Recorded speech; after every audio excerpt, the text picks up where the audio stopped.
பந்தமகற்றும் அனந்த குண பரப்பும் எவன் பாலுதிக்குமோ இந்த உலகும் எவனிடத்தில் ஈண்டி இருந்து கலக்குமோ சந்தமரையாகம கலைகள் அனைத்தும் எவன் பார்த்தக வருமோ அந்த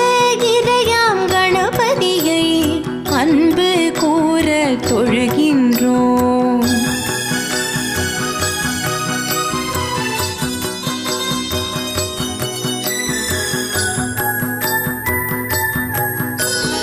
உலகம் முழுதும் நீ கவர